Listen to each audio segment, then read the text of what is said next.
Hello, I'm Doom District, and I'm reviewing my MOC Ballista Toa of Air.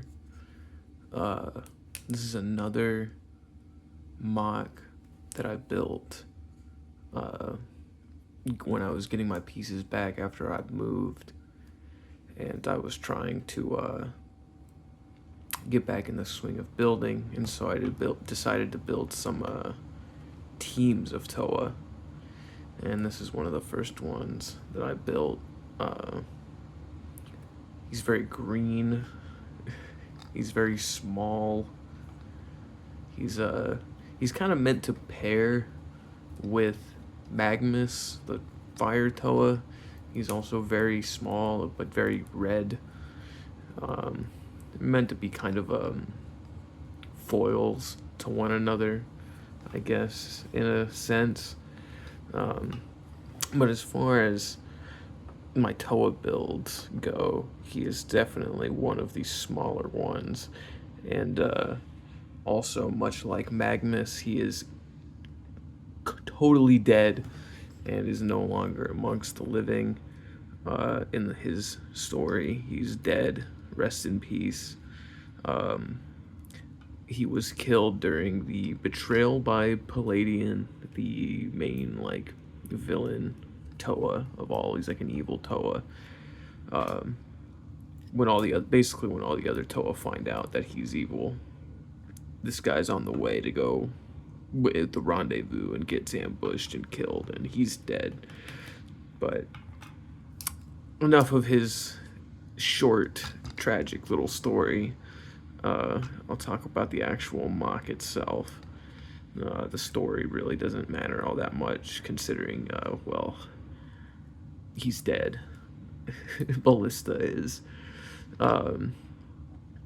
He's also a swordsman. I guess that's a little bit important to his story. But starting with his arms, they're just Metru arms. I have they're very green. I made a point to make them very green. I didn't have more of these. I only had 2 of these Metru limb pieces in green, so his upper arm is a gray Metru and Vaki piece, and then it has this green slicer piece, and then the new arm are all in green. And then his legs are they're like solidly Metru green, with the exception of the foot.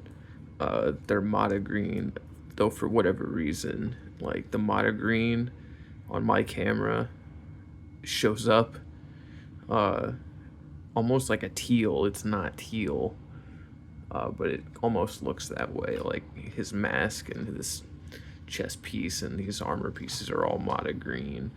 Kind of wanted to have it so that his hands and his feet, I guess, his at the ends, he's like a lighter green.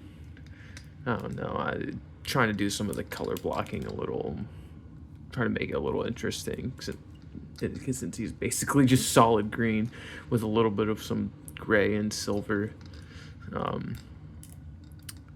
His can't quite bend back as far as I would like, just because of this armor piece back here, but I feel like it makes him look pretty good and solid having the double armored piece here. Sorry, I keep on moving him off the camera because I'm looking at him not through the camera and realizing that I'm not recording him. Build wise, the most interesting part of him is his torso.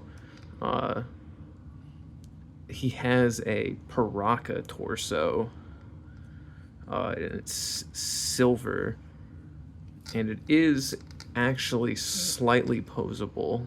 He can kind of move forward a little bit. It's on this Hordika neck in here, you can see here. There's something about that's kind of funky about this guy is that he's like 40% jetpack. Like, he's a Toa of Air, so he has a jetpack, but he's tiny, so this jetpack is like, it almost weighs the same amount as his like entire body, and it's also connected in a really, honestly, kind of silly way. It's not connected to his like shoulders or his like back. It's connected to this like Hordika neck here, at the hip, so it's independent of that. And I kind of did that so you can almost like swoosh him around, right? It's Lego, so you want him to be swooshable, even though he's not like a spaceship or whatever. But I'm thinking like he's got to be using this jetpack a lot. It's like most of them. The armor on the front is this like hockey piece, and then he has the Mata green Kakama and this green. It's almost like a metallic green. Roxy head on the back to kind of cover up the back of the head there, because the Mata masks don't really go back all that far. It definitely helps with the color blocking of them and keeping them solidly green, or at least as much as possible. Oh, well, that was nice. His weapons, he only has the one weapon. I don't know if you would count like a shield as a weapon, but his sword is just a Gorast wing.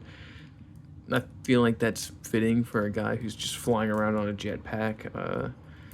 That's fitting with, like, I think it was Mystica that the Gorast was with, not the Fantoka, or however you pronounce those sets names. I don't really know.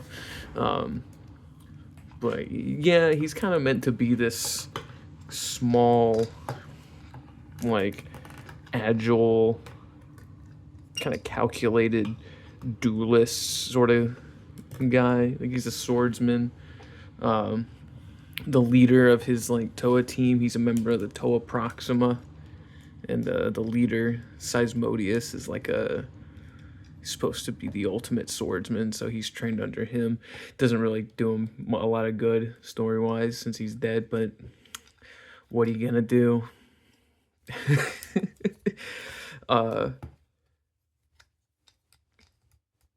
Yeah, he's another really simple guy, but going forward, I have a lot more. All the rest of the builds, even the ones from when I was starting up again, are a lot more complicated than this guy is. He's also pretty basic as far as MOCs go. That's not really necessarily a problem. I think he looks really cool just with his like coloring, I think.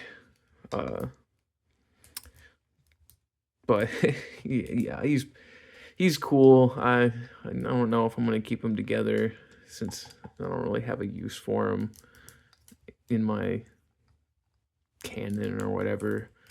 I have another Toa of Air built that I think is much cooler than him. This guy's kind of like the dorky, like, older model or something. I don't know.